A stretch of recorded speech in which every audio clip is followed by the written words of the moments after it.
Okay, so welcome to this next episode of InfoSec Journeys. We are super excited today to be joined by Dr. Jessica Barker, someone who Ashley and I really admire within the industry. Thank you for taking the time to join us, Jess. We've got loads to cover today.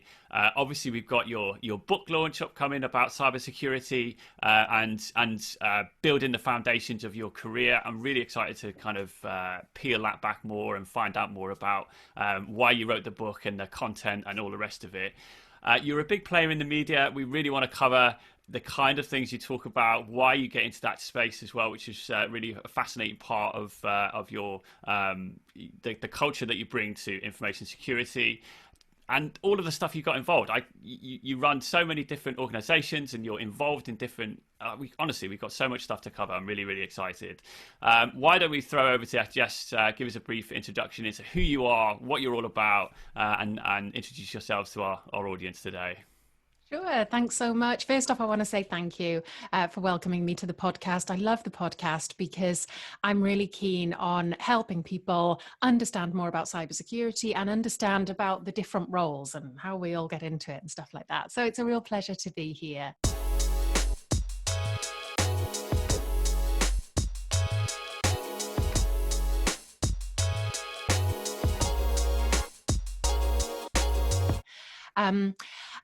My main sort of day job in cybersecurity is as a co-CEO of Cygenta, a cybersecurity company I set up with my husband a few years ago. And we've got a team working on the technical, physical, and human sides of cybersecurity. So I work primarily on awareness, behavior, and culture with our clients. And I've always worked on those kind of issues with security, always been focused on people, how we can help people understand security better, how we can empower them with feeling more confident, feeling more able, understanding what they have to do, and practicing those behaviors. I also am the chair of ClubCISO. ClubCISO is a private members forum. We have just over 400 members now who are information security leaders, so CISO or equivalent. And it's basically a place for our members to get together to talk about security. I think CISO is a very challenging role, and sometimes you can be a little bit on your own in an organization. So it's a great place for our members to be able to share experiences, ideas, challenges, successes, and resources. And I work with an amazing advisory board and sponsor with Telstra Purple on ClubCISO. And as you've mentioned, I'm also the author of the upcoming book, Confident Cybersecurity, which I'm really excited about. So I'm happy to talk about anything and everything to do with security. Yeah, fantastic. Yeah, we'll definitely link the book in the description of this video as well. I guess that something you mentioned there about ClubCISO, about it can be a lonely place, the CISO world, in a very challenging kind of environment and stuff. Is that one of the reasons why you got involved? Have you experienced that kind of thing yourself within the CISO space that you've interacted with, or? Yeah, I mean, I've never been a CISO, but I work with a lot of CISOs, and it's a theme. I mean, I don't know if lonely is quite the right word, but there's a lot of responsibility placed on a CISO, and you're leading a team, you have a lot of responsibility, you're liaising with the board, you maybe don't have the power or the influence in an organization that you'd like, and so sometimes it can be a challenging position to be in. And it's something we hear time and again with ClubCISO, is actually having that network of people who get it, who are in the same position, who face the same stuff, or who have maybe been there and overcome some of the challenges you're facing and can give you some advice. That's, I think, what our members would say is the most valuable part of ClubCISO. That's really interesting. So we've spoken to a few CISOs on this podcast or this netcast recently, and there's been very much the same theme that from the outside the job looks easier, but when you do the job it's really difficult. And then I assume to others it's you don't want to almost admit failure to probably your other peer CISOs. So it is a nice community that you get involved in there. Do you think your natural curiosity in people kind of helps you with being the chair of ClubCISO? Yeah, I think a mixture of sort of curiosity in people and what drives people, Also, it sounds really cheesy, but I really like to help people. I think it takes a while sometimes in life to work out what is the thing that drives you, what is the thing that gets you out of bed and that gets you through difficult days. And for me, it is definitely hearing from someone that I've helped them. It took me a while to realize that that's the theme throughout everything I've enjoyed in my life. And so I guess that's part of it as well. With ClubCISO, it's bringing people together. I might not directly help, but the role of the advisory board is to shape ClubCISO into a stronger community. And knowing that community is there for people when they might be stressed or facing challenges, that's a really rewarding feeling. Okay. Yeah, it's definitely a really cool community that I follow along with.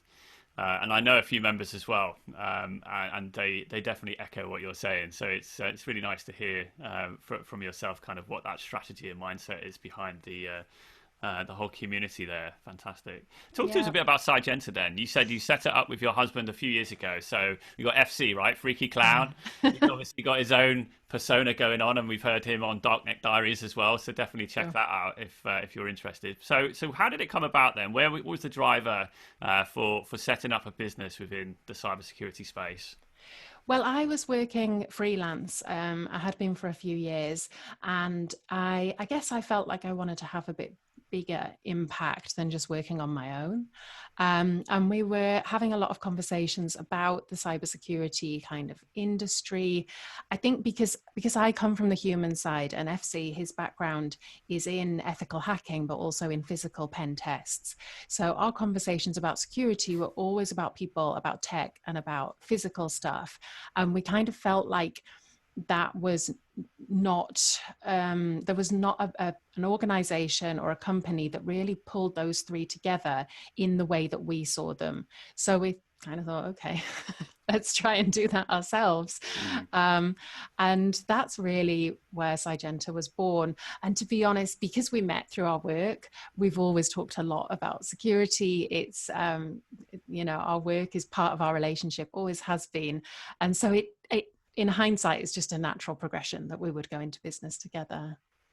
I mean, that's to be fair, you're the first person probably that I know of where both in a relationship, both parties work in information security. Like, so how do you switch off? Because I don't. I sit on Twitter and LinkedIn like reading stuff day in day out, and there's both of you probably doing exactly the same thing. Like, so how do you not participate in cybersecurity, or do you just find it difficult, like you just can't do it at all? It's a challenge, and I'm sure everyone in security feels this challenge as well. You've hit the nail on the head, really, Ashley. Like, a lot of us will be consuming a lot of information, sharing a lot of information. It is a fast pace, this field. So yeah, we do work a lot. Also, running a small business, it's inevitable that you're going to work a lot. So we do work a lot. We do think a lot about work. We talk a lot about work and about security in general. But we have learned over the last few years to consciously switch off. So to put our phones away. If we find ourselves talking about work, when we're having dinner or at a time where we wouldn't necessarily want to talk about work, one of us will just say to the other, should we talk about this tomorrow?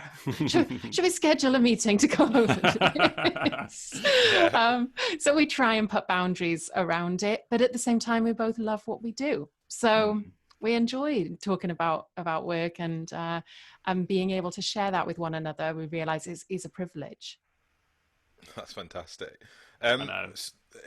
When I talk to my wife about reverse engineering malware, she closes down very quickly, I must admit. Yeah, we've all done that, like with my friends, I get that as well.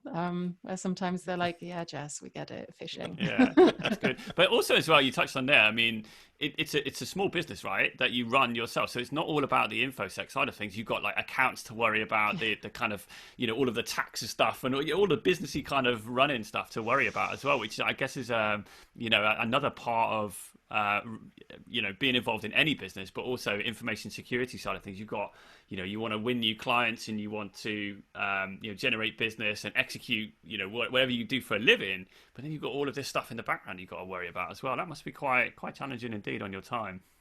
Yeah, it is. I mean, you have to get comfortable with the fact that you've always got a lot of stuff to do. I saw someone tweet recently about how they ticked off everything on their to-do list and it felt great. And I thought, oh, that would be amazing. I think running a business is really difficult to ever be like, cool, done, I can sleep now.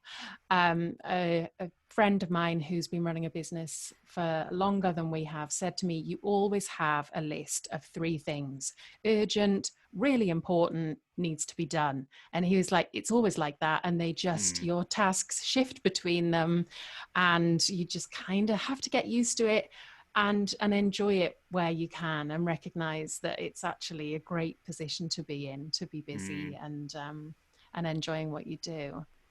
So, I mean, you're a really busy woman. You've got a lot going on. What are your tips for like time management? Because I'm pretty poor in time management. I'll start something and then someone will call me and then someone will email me and I get a Slack message and then it's 5 o'clock and I still haven't finished that PowerPoint I started at 8. Yeah. So, what's the tips on time management from you? So we both, my husband and I, we both read this book called Hyperfocus a while ago, and that actually really helped us. It doesn't tell you anything groundbreaking, but it just brings into perspective exactly what you've described. We all have so many things pulling us in different directions, and actually sometimes what we have to do is turn down the noise. So I don't have notifications on for most stuff. So if people wonder why I take a while to get back to them on like Twitter and LinkedIn and stuff like that, I don't have notifications on. And I'm really strict with myself over like when I go in and when I don't. And then it's a case of what the priorities are. So at the end of every day, I will sit down and work out what are my absolute priorities for the next day.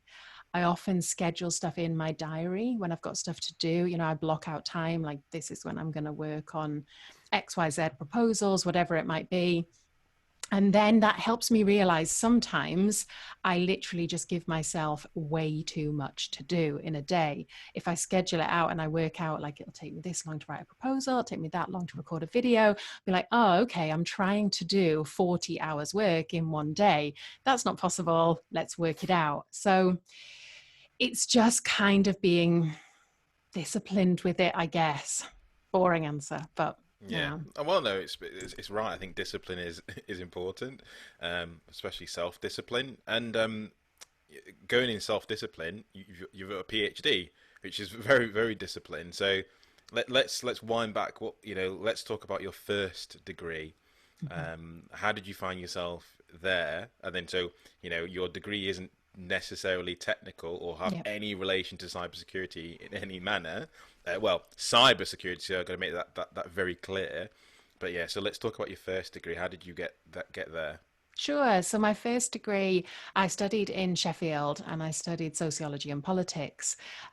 So you say it's not about security. And we certainly didn't do a module or anything like that on security.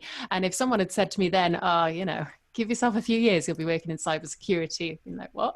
What's that? But in my opinion, it should be a module. I mean, clearly, sociology and politics are heavily related to security, but I didn't know it at the time. I picked sociology and politics because I did sociology A level and I was good at it. And I'm interested in people. Sociology is all about why people behave as they do and how they behave.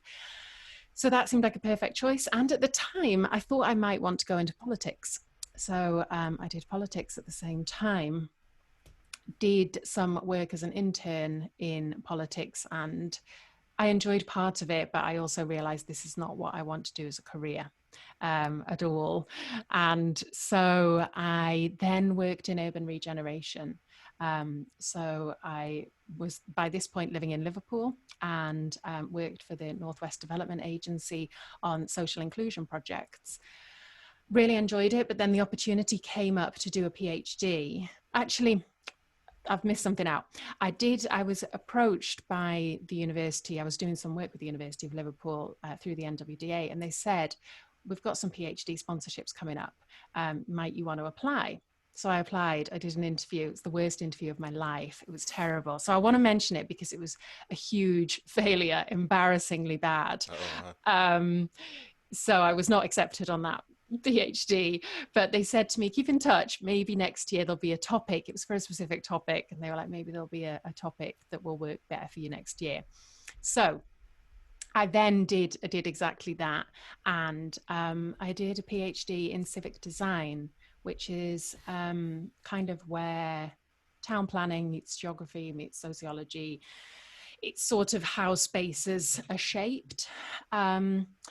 Did a PhD that I loved about the kind of the growth of the internet economy and the influence of the internet economy on society. So not about security, but I did loads of different interviews with all sorts of different types of people. And that really instilled in me skills of how to talk to people, how to get information from different types of people. And then, of course, a PhD teaches you loads of transferable skills, one of them being self-discipline, time management, how to communicate, how to do research and write it up. And at the end of that, I was not sure what to do. I knew I didn't want to stay in academia. I knew I didn't really necessarily want to stay in the field of civic design. And then I was really lucky. I was approached kind of through a friend of a friend who said, might you be interested in working in cybersecurity? So I Googled, what is cybersecurity? I was like, and then I did loads of reading up and I was like, this is really fascinating. So did a lot of reading, bit of training, and then took the job, and kind of haven't looked back for the last 10 years. What did you think about the industry at that point, then, when you started Googling? I've got so many questions to ask about what you talked about. It's fascinating, your background there, and I think I'm someone who's not been to university, and so I always find it really interesting to understand people's educational kind of choices, and then more importantly as well, exactly what you've spoken about: politics, sociology, the human element, the research kind of skill set and mindset are all transferable skills across, I guess, a number of different industries, but align almost perfectly to cybersecurity as well. And it's amazing because when I interview people for roles within InfoSec, a lot of them say, well, I've got a master's in cybersecurity, or I'm studying a malware course, or I'm doing my CISP and this, that, and that. And it's like, oh, perfect. But actually, what I'm interested in is, like, how can you, relate with humans? Are you a good communicator? How can you handle the political situations, etc.? And what you've talked about there are really transferable skills, which I guess will be very, very inspiring for people to hear about. That you don't need that, master course in cybersec or whatever. But yeah. So I guess anyway, going back to my question, I'm waffling now. The kind of state of the market or of the industry at the point where you started Googling, what did you see? What did you feel about it? And why did it kind of entice you in? It's a mixture of things. I've not really reflected on that for a while. So that's a great question for me. I felt, obviously, it was very technical. So there was half of me thinking, what on earth? Like, how does this all make sense for me? And stuff like that. But I love learning. So that was kind of a challenge that I quite enjoyed, was trying to learn more about the technical side. Then at the same time, the government had just released, not long before I was looking, released one of their cybersecurity strategies. So I could see this kind of whole policy element to it. It was something that the government were kind of talking about at a higher priority. So I could see that it was something that was sort of socially becoming recognized as being more important. It was in the news more than it maybe had been kind of a few years before that. So there was breaches and things to read about. And I it took a while in my first job for everything to start to fall into place. And obviously it was a huge learning curve.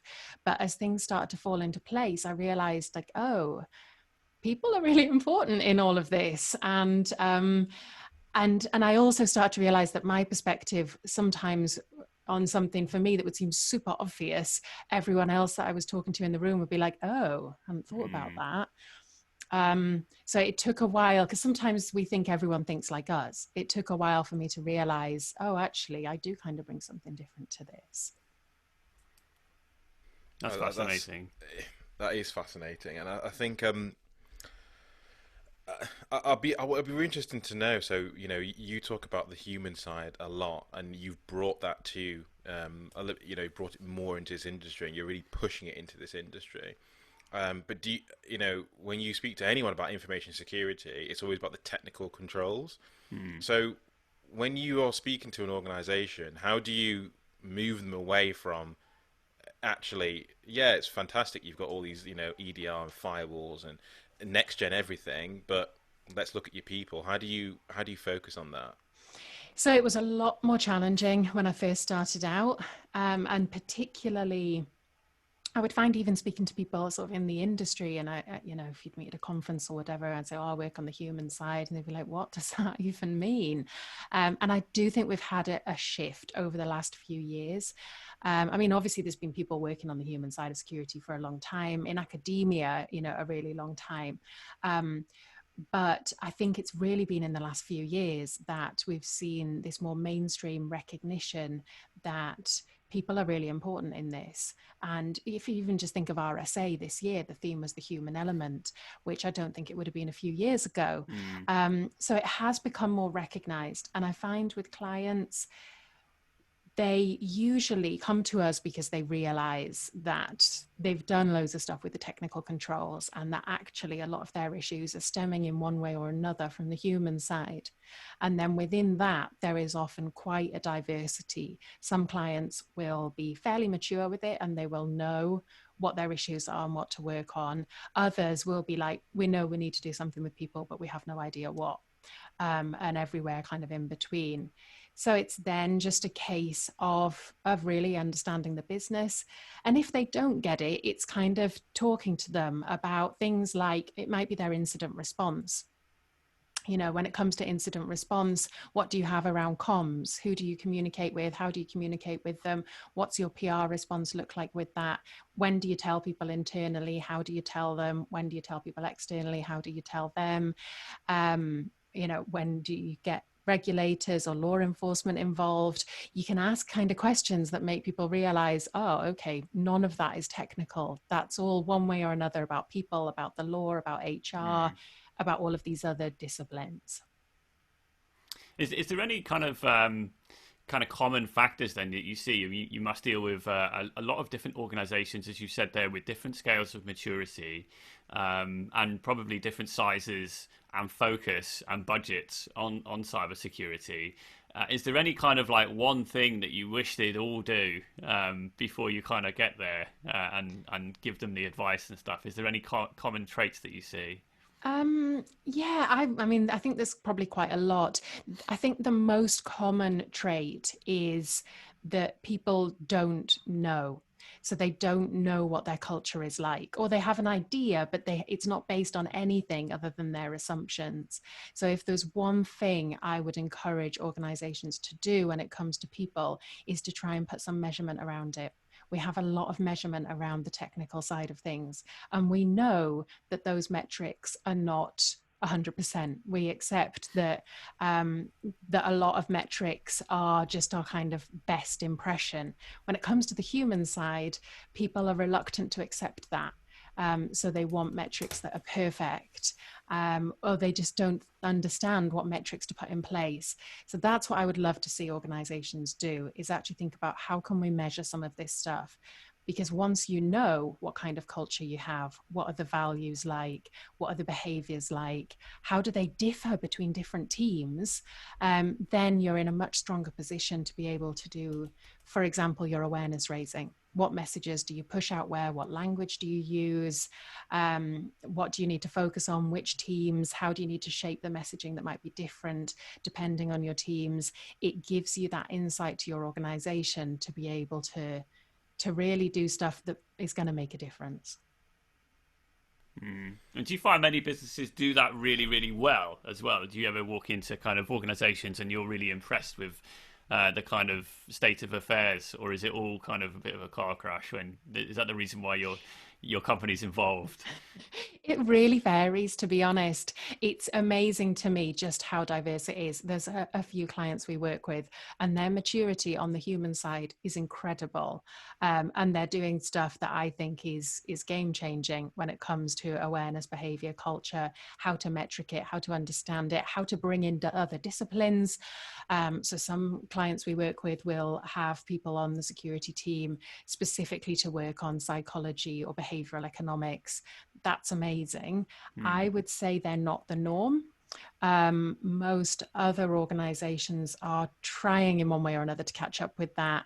And some are far behind that again. So it is very diverse at the moment.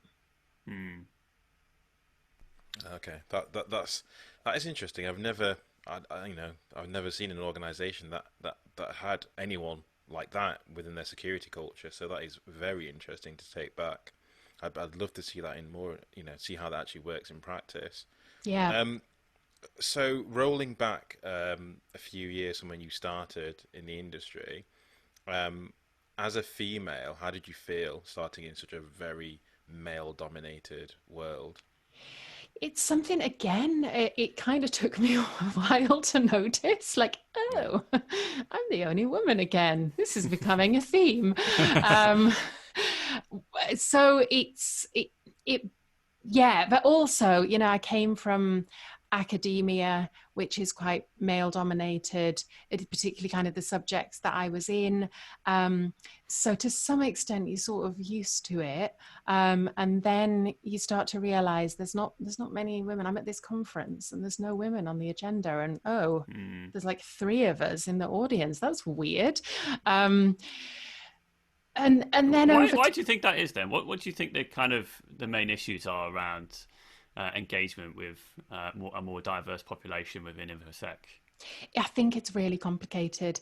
If I think back to me being at school and growing up, I never thought I would work in tech. And even when at school, me and my friends used to attend the electronics club after school and built loads of stuff.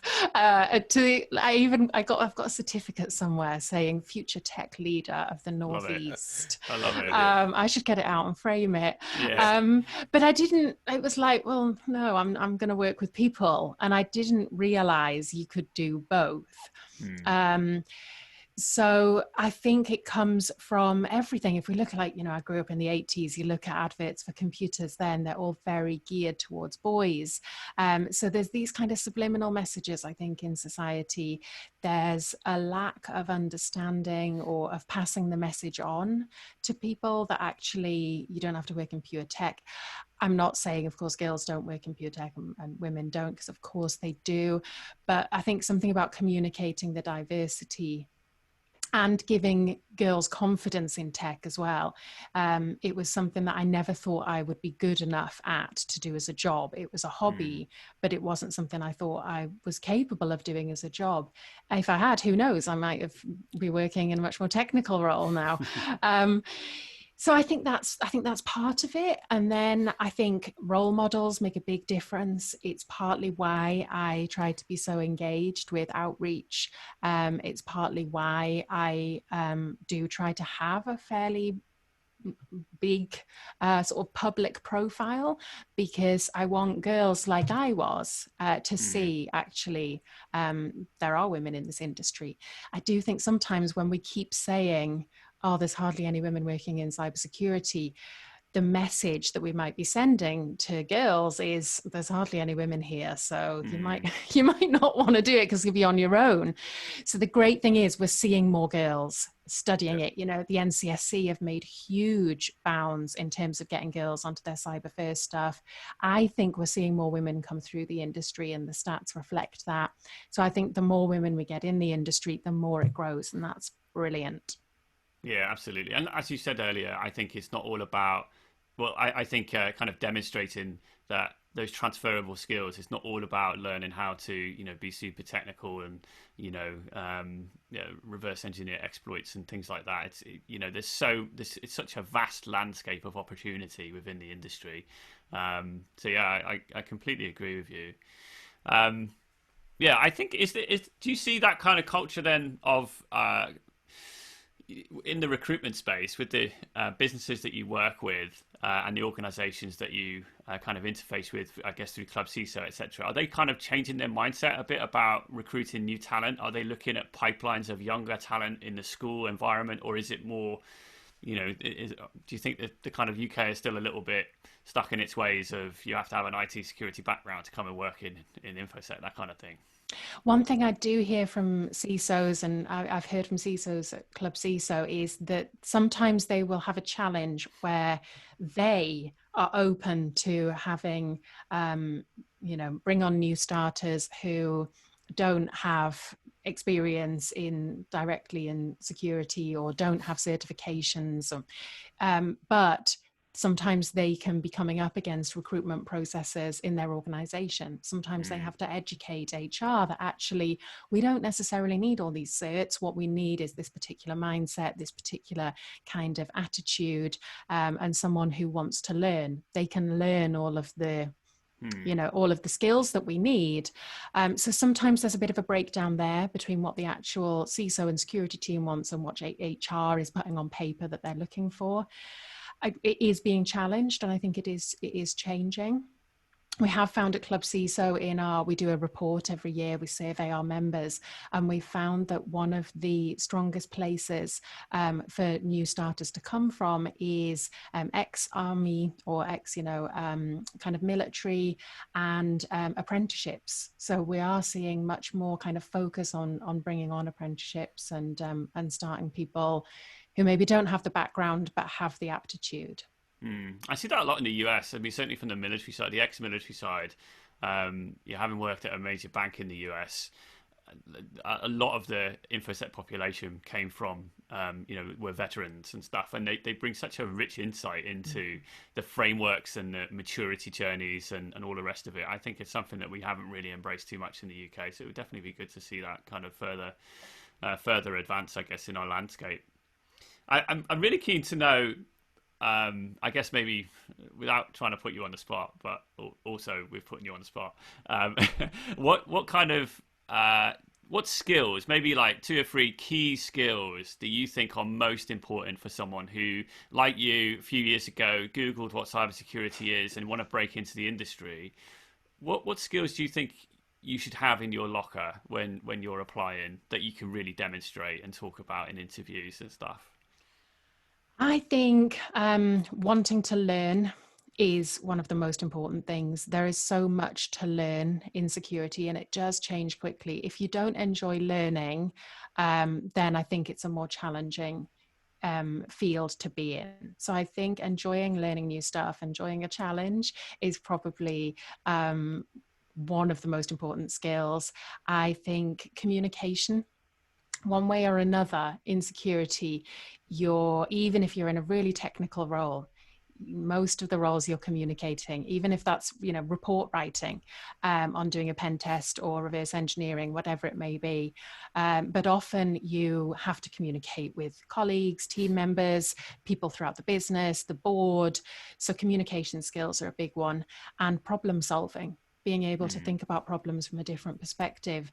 And for some people, that will be deeply technical. For others, it will more be thinking about what motivates someone, how can you incentivize them, what makes people malicious, kind of thinking about problems like that from a more human perspective.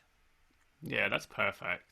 Yeah, really good insights. Yeah, and like I guess as well feeds into your book, right? Confident Cybersecurity: How to Get Started in Cybersecurity, Futureproof Your Career. So, talk to us a little bit about what the process was like with writing. I've never written a book. That must be a fascinating exercise to go through, and the marketing and the promotion and all the rest of it around it, but also around the kind of content. What kind of stuff can we expect then? Sure. So I was approached by the publishers, Kogan Page. They have a series of books that begin confident. So there's confident coding, confident web design, and they wanted to do confident cybersecurity for the first time. So it came out of the blue, an email one day asking me if I would be interested in having a chat about it. And it just seemed perfect because a lot of my work is about empowering people, is about helping them feel confident. And I am really passionate about outreach and helping people who want to be in the industry or are new to the industry progress. So the book is a kind of as much as one book can be, a comprehensive guide to the field. So I explain what cybersecurity is, why people are important. I delve into the technical side, the physical side. I talk about some of the different roles in the industry. There's a chapter for board members, like what cybersecurity at the board level means. A chapter on geopolitics and cyber war. And I also profile different people in the industry to try and tell the stories of people from different backgrounds. And I also look at what security means for different industries. I think there can be a perception out there that security is for governments and for banks, and people sometimes overlook the fact that pop stars and movie stars and footballers and journalists and social media influencers all need good security as well. So I kind of tackle the diversity of security in that element as well. That's fascinating. I'm really excited. Yeah. So it comes out next Thursday, I think, right? 10th of September. Yeah, that's going to be really interesting read. Yay. Yeah, I'm excited / terrified about it coming out, which if anyone else, anyone who's written a book will know how that feels. It took a lot of time and a lot of headspace to write it, alongside running the business. I had back surgery just before I started writing it. And as someone who hadn't had back surgery before, I thought, in my recovery, I'll just hash out a book. Okay. It wasn't quite that straightforward. But yeah, so a lot of late nights, a lot of long weekends. But I really... So do you have how does it work then? Did it give you a deadline to write it or... Right, okay. Wow. I had an amazing editor. So shout out to Rebecca Bush. She was brilliant and lovely. And we set milestones, of when I was going to send her certain chapters. She reviews them, comes back to me with any questions or anything. And then you have a deadline for like the final thing. And mine was basically Christmas. So I was busy in the run up to Christmas. Yeah. Sorry to everyone that got rubbish presents because I was too busy with my book. You just get a copy of your book next year for Christmas. Exactly. Yeah. I love it. Yeah, that must be really weird having like your, submitting. I mean, like I write blogs and stuff like that. And if I'm honest, I don't really care what people think. But when you put a book together, like someone's reviewing this before it goes live. I guess it's like giving your homework to the teacher, isn't it, kind of thing? It is. I think this is why I wanted to kind of acknowledge my editor, because she made me feel very at ease straight away, and I trusted her completely from the start. So it actually felt, I think I'm really lucky that I had someone that I immediately developed that relationship with. And so it felt very easy to do that with her. And I knew we were both focused on the same thing, which is trying to get the book in the best shape possible. But it's when you write a blog post, you can always edit it. That if it comes out that actually the details take it down. Or, what? That never existed. Yeah, exactly. Can't do that with this. But because I'd done a PhD and it's not the same as writing a book, but it's similar. You come out with an end result that is essentially a book. I kind of had been through that process before, so I think that helped me. Do you think there's more in the locker there? Do you think there's a bit of a pipeline? I love it. Yeah, definitely. I actually, for a few years, have had an idea of a different book that I haven't had the time for. So maybe now this one's done, I'll move on to the next. But I also am co-authoring a book that's due out fairly soon about awareness, behaviour and culture with Bruce Hallis, Kieran McMahon and Adrian Davies. So I'd done a few chapters with that as well. So that one's coming soon. And then I'm sure there'll be others. Wow, hopefully. Your LinkedIn bio is going to have everything. There's not enough space. You have to ask for a feature request. I mean, I think it's fantastic that you just got an email saying, "Do you want to write a book?" I mean, my emails are full of spam. So I mean, that's fantastic. How did you get How did you grow your profile? How did you get to this? How did you get to this point? Because I know a lot of people in information security will say your public profile is everything. So how did you do it? Yeah, it's true. It's one of the biggest pieces of advice I give to people who are new to the industry, is start a blog, or do a podcast, do videos, share what you are learning and your perspective on things. And even if you think, well, there's been hundreds or thousands of people before me who know this stuff, it really doesn't matter. You don't have to be an expert to share your perspective. And as long as you don't, pretend you're an expert, just share what you're learning, what you find interesting. And that's essentially what I did. I just started, putting in call for papers at essentially a lot of the hacker conferences, B-sides and SteelCon and stuff like that, to talk about the human side. I was actually approached the first couple of times that I did speak at conferences. I was approached by the organizers. So Brian Honan at IrisCon, and the team at B-Sides Manchester. I think because I was fairly active on social media, and because I was sharing stuff about the human side, and there wasn't as many sort of conference presentations or anything about that side of things then. So they got in touch kind of saying, running this conference, do you want to come along and speak? So I'm really grateful that they did that. It shows that actually when you encourage someone, it can give them a bit of confidence to go and do it more. And that's what happened with me. I would never have expected that I would be talking about my work on TV. If I go back before I worked in this industry, if I go back to me at school, the first presentations I did at university, where I would be terrified. I was terrified of public speaking.